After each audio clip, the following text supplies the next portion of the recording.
When we refer dressing the electrodes in resistance welding, that usually means that we bring that face back to the original contour.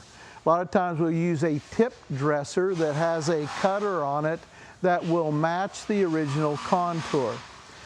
We do not want to use a file to accomplish that tip dressing, because files will never be able to restore that original face diameter.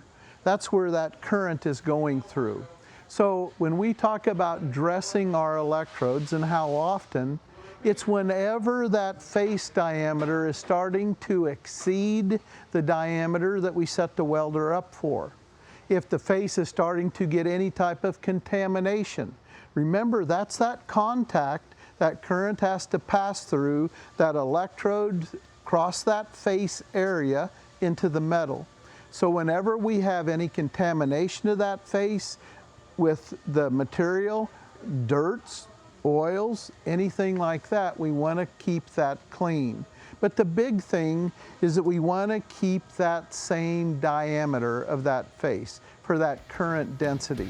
That's the important thing about dressing our electrodes.